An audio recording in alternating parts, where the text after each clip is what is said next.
Okay, so I thought it might be useful for people to have a quick guide on how to use Google Forms to set assessments or quizzes for their classes. It's quite useful because it's not just needed for, well, you don't need to have a Google Classroom in order to do this. You can use this with any year group, and they can use their Sir Thomas Fremantle email address. They don't have to have a Google one. So just to show you what one looks like already, I'm just going to close that down. So this one here is one that I've set up for our Year 10s about fieldwork. So this just shows you what types of questions you can set. So you can insert images with text answers underneath in response to the image. You can do long answer text if you want them to write a bit more than just a sentence or so. You can do checkboxes where you provide answers and they have to select however many you decide as the correct answers. There's also multiple choice. I'm not sure if there's any on here. There we go. So they've given them 3 answers and obviously one of them is the correct answer. And it's just a really useful way of you just collecting some information from them. So I'm just going to show you really quickly how to make one of these and then also, more importantly, perhaps how to mark it. So if you go to your Google Drive, just select New, and then we're going to go to Google Forms.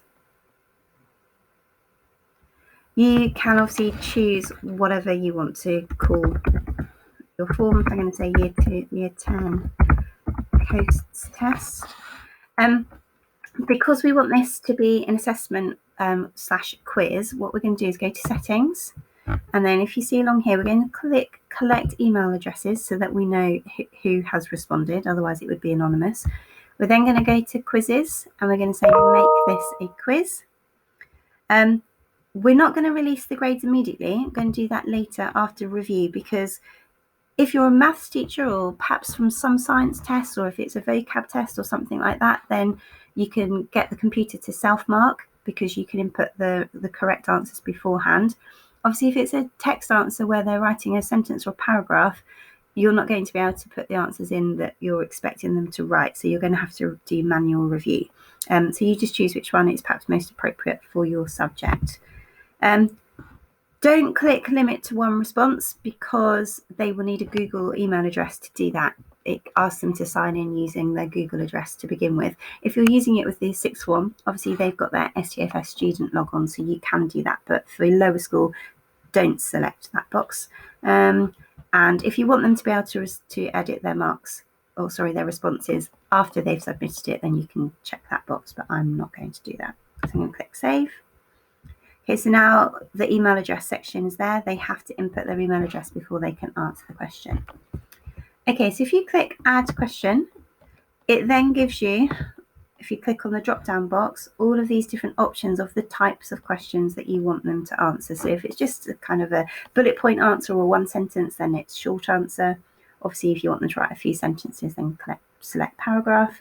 And then these are the ones that we've kind of mentioned already. So I'll go with multiple choice to begin with. Then you just start typing your questions in the question box.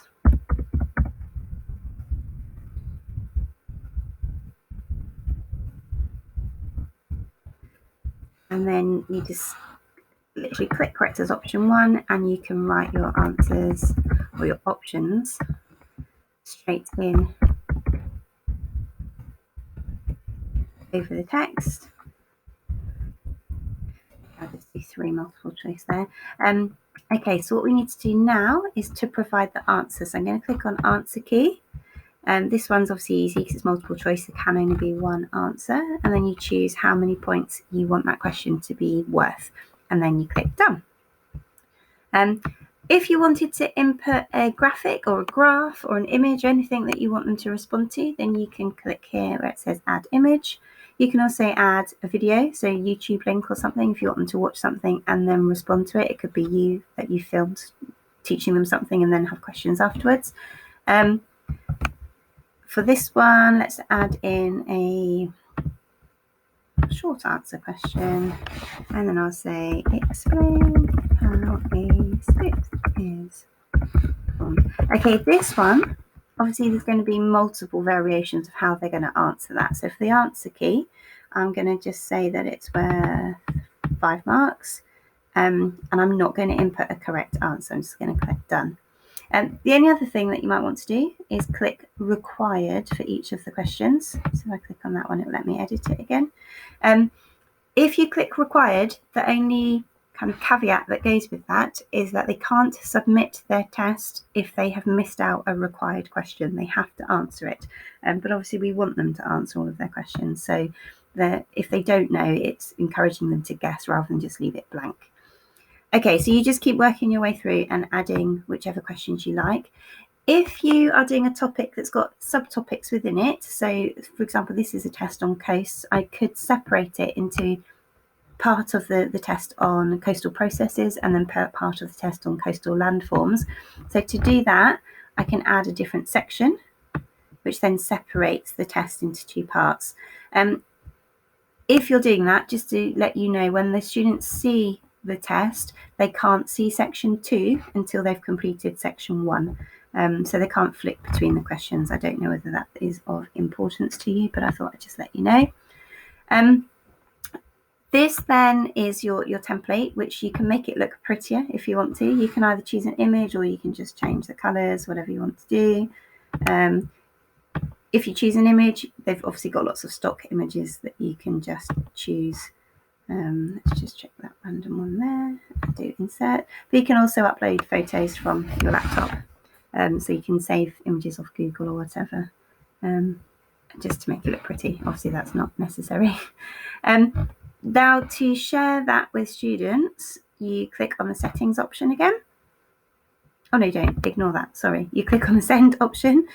You can send it directly to them by typing in all of their email addresses. I think the easiest thing to do is just to click the link and then to copy and paste that. So you can click copy and then either post it onto Padlet, or obviously you can email it to them directly or put it on Microsoft Teams, whatever you prefer, but then that allows them to access this form. The eye just shows you their view of what it looks like if they're having a look at it.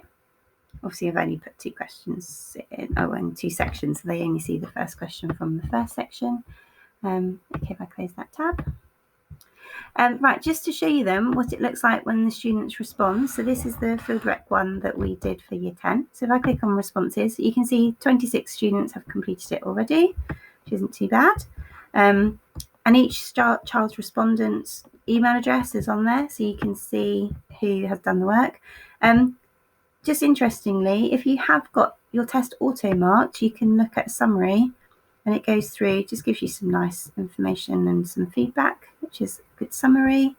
And you can do it question by question as well. Obviously, if you haven't set it to be auto-marked and you have to manually review the questions, then that will be useful after you've done that, but not initially. So we're going to individual to see each child. You can then just scroll through and you can see what the students have written. This section here, none of these, I've already marked this in advance of doing this video, but before I had marked it, none of the marks had been allocated because I hadn't set this to be auto-marked. So, and what I mean by auto-marked is I hadn't input correct answers. Obviously, it depended on what vocabulary they use, their spelling, etc. So I haven't bothered for this one. And you can just award the correct amount of marks that you think the child should get. It will tell you edits are pending and whether to discard or save. If you save now, you'll have to do that every time you make a change. So it's probably best to mark it first and then save it at the end when you've gone through. So you can just scroll through, change the marks as you need to. Just to let you know, if it's a checkbox and so for this one, they had to select 2 answers. If they get 1 answer wrong, it marks it as 0 automatically. So you will need to double check that how many they've actually got wrong and how many they've got right, because they should have, if they get 1 wrong and 1 right, they should be awarded 1 mark, but for some reason it doesn't do that. So you'd have to manually change it and make it so the child has got the correct number of marks. And yeah, just scroll through. Once you've reviewed and marked all of it, you can give feedback. So if, for example, so here she's only got 1 out of 2, you can click and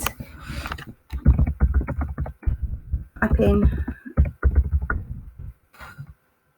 I can't type, explanation, and then just click save, and then obviously they'll be able to see that feedback, and then click save for any changes that you've made.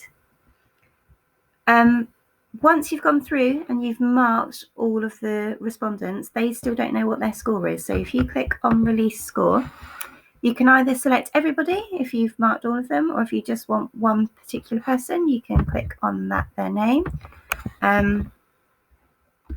Just write the test so he knows I'm not really emailing him. Your work has now been marked. Please look at your score out of 31 and correct any mistakes.